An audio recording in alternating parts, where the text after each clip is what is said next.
Hi, I'm Dan Cortopassi. Today I'm reviewing an HO scale 50-foot PCF boxcar from Athearn Genesis. My car is decorated for Southern Pacific. This car is part of Athearn's Prime for Grime series with faded paint. The MSRP for this car is $39.98. Nicole bought me this one as a Christmas present at a local hobby shop for $31.95. We'll start the model at 100 possible points. The car is packaged in a cardboard box with a clear plastic window. Inside, a two-piece molded plastic cradle protects the model. Unfortunately, my model came out of the box damaged.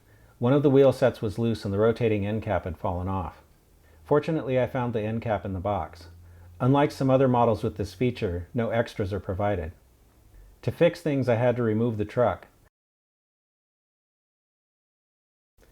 I popped the wheel set all the way out so that I could glue the end cap back on with a tiny drop of CA glue. Make sure not to use too much. If glue gets on the part that rotates inside the truck frame, the car might not roll very well. Once the glue was dry, I popped the wheel set back in.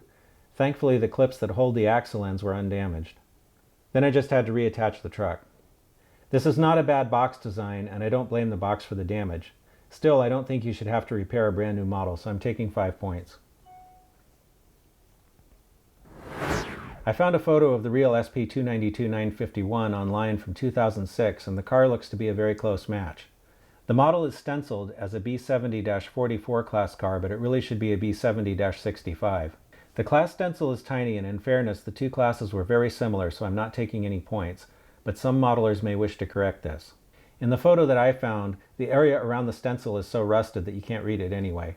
The real cars in this class had parts that looked like short lengths of metal tubing near the ends of the lower door tracks. The model lacks these. Again, this is a small discrepancy, so I'm not taking any points. Otherwise, the model looks very much like the photo of the real car from 2006. The faded base color looks right, and the patched out areas under the road number and around the COTS stencil look correct. In 2006, the reporting marks were also patched out in a different lettering style, but the as-built lettering on the model may be correct for earlier time periods. This wouldn't be too hard to correct with some decals if you wanted to. The real car had quite a bit of rust in 2006. A model like this could be a real stunner when weathered. The faded paint would make for a good contrast with darker patches of rust. Like Athearn's other Prime for Grime models, the paint is pre-faded.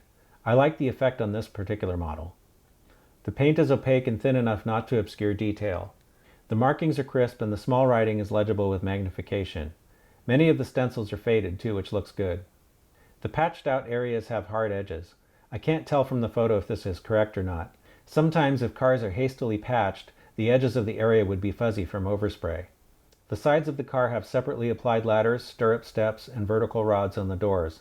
I like the triangular handles in the corner, which are also separate parts. The doors do not open. The wheels have rotating end caps. On the ends, the car has freestanding ladders, separately applied tack boards, photo-etched crossover platforms, air hoses, and uncoupling levers. The B end has a nicely done brake wheel and chain. On the roof, the panel detail looks good. The car is painted with oversprayed body color around the edges. Many real boxcars looked like this as they were spray painted without masking around the edges of the roof. I don't have a roof shot of the real car to know if this is accurate or not in this particular case. Underneath, the car has enough plumbing and brake system detail to look good going down the track. Many of the parts are separately applied. My only complaint is that some of the plastic brake rods that hang down low enough to be seen are slightly warped. I don't think this is worth a deduction, but on my own model I think I'll replace these rods with brass wire at some point in the future. The car has McHenry plastic knuckle couplers on both ends. The coupler on the A end is slightly low, so I'm taking 5 points. The coupler on the B end is also slightly low. All of the wheels are in gauge according to the NMRA standards gauge. There is no body wobble, but I have to put an asterisk here. When I reattached the truck, I set it up like I would with any of my cars so that it wouldn't wobble. Since the wheels weren't all attached, there was no way to do this test before the repair. I'm going to give the model the benefit of the doubt in this category. The car weighs 4.8 ounces, very close to the 4.5 ounce NMRA recommended weight for a car of this length. The car is pretty free rolling. Let's see what we've got. The model arrived damaged, so I took 5 points in the packaging category.